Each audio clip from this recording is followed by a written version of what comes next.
आज्ञा से ही परि देखा दियो बोले भाव को निकट हरि अभाव को दूर अभाव को दोरा हेबे अभाव को दोरा भावे बांधी दिले गोपी काकी पंतर तू भावे दिन जमुना रे होइल तराई हेबे भावे गोपे वृंदावने कराई लगाई हेबे तेणु भावग्राही ठाकुर भाव को निकट और भाव को तेणु देखा गला जे रुक्मण भरी से कहला कुशल हो पारे जदि ही आम भगिनी पाई मु बरपात्र ठीक करी से दिनगर राजा जमबस पुआ हेले किए शिशुपाल शिशिपाल सहित भल जाओ शिशिपाल सहित आम राजकुमारी रुक्मिणी विवाह कले भले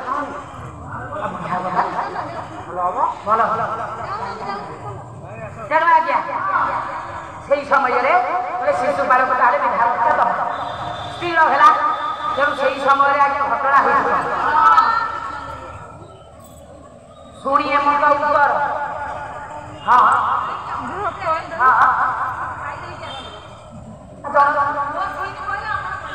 ठीक अच्छे जन जन के खाईदे गले पुरा जीव मुला कहीं मुझे बहुत खाई गई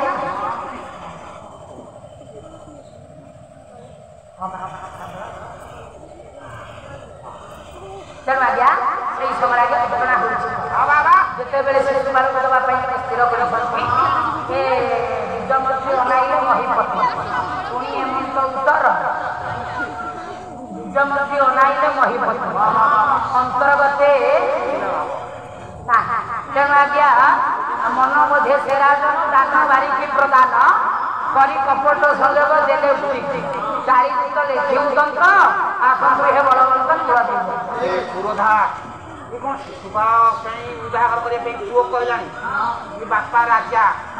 आम नुह खोली पार कि राजा जो पुआ आगे नुह खोलुनी आम दरमा खाई रही अन्ना देखा बुढ़ा मुह को राजा मुह से कौन कौन था से समय तेणु पचारे आज्ञा से समय वास्तव शिशुपाल उपयुक्त कि ना जिते आगे से पचारि द्वितीय वर्ष आगे घटना ठीक अच्छे शिशुपाल को दबा आमर राजा विचार कर कहीं डेरी करवा महामंत्री लेख पत्र